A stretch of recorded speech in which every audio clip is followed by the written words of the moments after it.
अगर मैं कहूं कि आप अपने पैसे की वैल्यू बैंक में रख के गिरा रहे हो तो आप क्या कहोगे? हाँ हाँ, मुझे पता है आप सोच रहे हो कि मैं क्या बकवास कर रहा हूँ। आप ये भी सोच रहे होगे कि शायद मैं पागल हो गया हूँ। ऐसा थोड़े ही ना होता है कि बैंक में रखे पैसे की वैल्यू गिर जाए। ये तो हम जमानों से ऐसा करते आ रहे हैं। हमारे पैसे की वैल्यू तो गिरती नहीं है। चलो मैं अपने पॉइंट ऑफ व्यू को एक इंटरेस्टिंग स्टोरी से समझाने की कोशिश करता हूँ। इस वीडियो का प्रेजेंटेशन थोड़ा खराब हो सकता है, बट इसका कंटेंट बहुत ही काम का है, तो मेरी रिक्वेस्ट होगी कि वीडियो को फुल कंसंट्रेशन के साथ देखें। चलो स्टोरी पे आते हैं। फर्ज करो कि आज आपके पास 10 लाख रुपए हैं और आपने डिसाइड किया कि चलो इसे बैंक में डिपॉजिट करा आते हैं। आप अपने घर से बैंक को निकलते हो।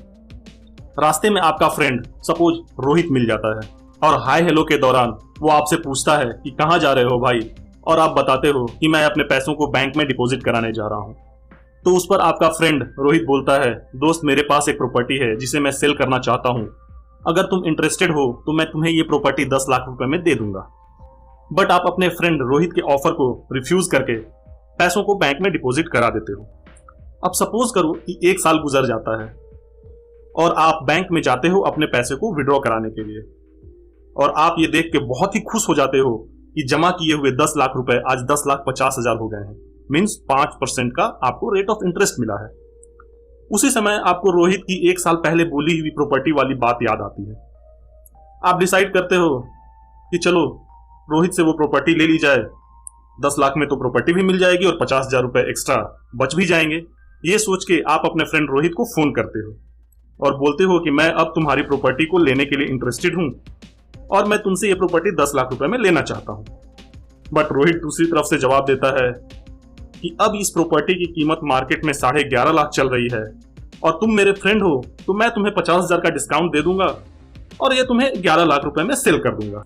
ये बात सुनकर आपको अचानक से शॉक लगता है और आप सोचते हो 1 साल पहले मैं जो प्रॉपर्टी 10 लाख रुपए में खरीद सकता था वो आज 1 साल के बाद 10,50,000 में भी नहीं मिल रही है।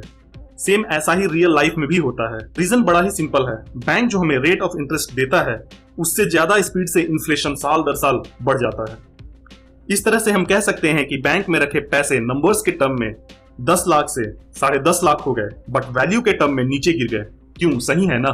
जो लोग अभी भी इस वीडियो को देख रहे होंगे वो ये भी सोच रहे होंगे कि भाई साहब 10 लाख में कौन सी प्रॉपर्टी मिलती है। दोस्तों को बता दूं कि स्टोरी को सिंपल रखने के लिए मैंने 10 लाख स्टोरी में बोला है। हाँ हाँ, अब आप लोग बोल रहे होंगे कि भाई तुमने इतनी सारी राम कहानी तो सुना दी, बैंक में पैसे नहीं रखने चाहिए, तो अब तुम ही बता दो कि बैंक में पैसे ना रखें तो कहाँ पे रखें जिससे हमारे पैसे की वैल्यू एप्रिशिएट हो और हम इन्फ्लेशन यानी महंगाई को बीट कर सकें। तो चलिए कुछ ऐसे एसेट्स के बारे में डिस्कस करते हैं जो कि फाइनेंशियली सेफर भी हैं और साथ ही साथ में बेटर रिटर्न भी प्रोवाइड करते हैं। तो फर्स्ट ऑप्शन है रियल एस्टेट का। रियल एस्टेट एक ऐसा एसेट है जो बहुत सारे बेनिफिट प्रोवाइड करता है।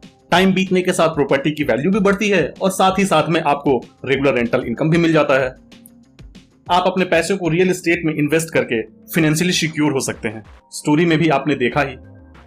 सेकेंड ऑप्शन है प्रेशियस मेटल में इन्वेस्ट करके, जैसे गोल्ड, सिल्वर, प्लेटिनम। गोल्ड एक ट्रेडिशनल इन्वेस्टमेंट है जिसकी वैल्यू कभी नहीं गिरती और गोल्ड को परचेज करके आप अपने पैसे की वैल्यू को प्रोटेक्ट कर सकते हैं। थर्ड ऑप्शन है रिटायरमेंट फंड्स का। रिटायरमेंट फंड्स आपको फाइनेंशियली सिक्योर बनाने का एक बहुत ही अच्छा ऑप्शन है। आप अपने पैसे को रिटायरमेंट फंड्स में इन्वेस्ट करके फ्यूचर के लिए फाइनेंशियली सिक्योर हो सकते हैं। फोर्थ ऑप्शन है म्यूचुअल फंड्स। म्यूचुअल फंड्स आपके पैसे को ग्रो करने का एक बहुत ही अच्छा ऑप्शन है, बट म्यूचुअल फंड्स में इन्वेस्ट करने से पहले ये माइंड मेकअप करना जरूरी है कि इसमें पैसे लॉन्ग टर्म में ही ग्रो हो सकते हैं। शॉर्ट टर्म की कोई गारंटी नहीं होती है। शॉर्ट टर्म में इवन ऐसा भी हो सकता है कि जो आपने अमाउंट इन्वेस्ट किया है वो भी अमाउंट नीचे चला जाए। आपको रिस्क टेकिंग कैपेबिलिटी के हिसाब से ही म्यूचुअल फंड को चूज करना चाहिए। फिफ्थ ऑप्शन है stocks.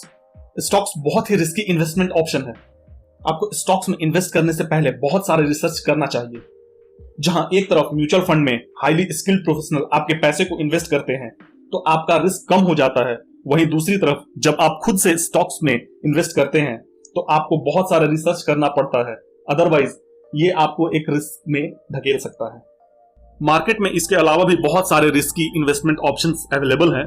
For example crypto currency, आपने तो सुना ही होगा, बट मैं पर्सनली क्रिप्टो करेंसी को इन्वेस्टमेंट ऑप्शन कंसीडर नहीं करता हूं। इसका रीजन बड़ा ही सिंपल है। जहां एक तरफ स्टॉक का प्राइस कंपनी के परफॉर्मेंस पे बढ़ता घटता है, आई मीन टू से स्टॉक के लिए कंपनी का परफॉर्मेंस बेस का काम करता है, बट दूसरी तरफ क्रिप्टो करेंसी का कोई बेस नहीं है। अचानक से कोई बड़ा आदमी जैसे इलॉन मस्क क्रिप्टो करेंसी में इन्वेस्ट कर देता है और क्रिप्टो करेंसी का प्राइस रॉकेट की तरह आसमान छूने लगता है और हमें लगता है कि हमें भी इसमें इन्वेस्टमेंट करना चाहिए था। अचानक से हमारे पैसे 2 गुने, 4 गुने, 10 गुने हो जाते। इसके अपोजिट जब कोई बड़ा आदमी अपने पैसों को विड्रॉ कर लेता है तो क्रिप्टो का प्राइस धड़ाम से नीचे गिर जाता है, क्योंकि इसका तो कोई बेस किसी कंपनी के परफॉर्मेंस की तरह नहीं होता, तो इसे आसानी से मैनिपुलेट किया जा सकता है। इसलिए क्रिप्टो करेंसी से दूर ही रहना चाहिए। इस वीडियो में हमने कुछ ऐसे एसेट्स के बारे में डिस्कस किया है जो फाइनेंशियली सेफर हैं। आप अपनी फाइनेंशियल प्लानिंग को ध्यान में रखते हुए अपने पैसों को इन एसेट्स में इन्वेस्ट कर सकते हैं। मैं उम्मीद करता हूं कि आपको इस वीडियो से कुछ सीखने को मिला होगा। अगर आपको ये वीडियो पसंद आई हो तो लाइक और सब्सक्राइब करना ना भूलें। अगर आपके कुछ सुझाव हो तो कमेंट के द्वारा हमें बताएं। आपके कमेंट का हमें इंतजार रहेगा। धन्यवाद।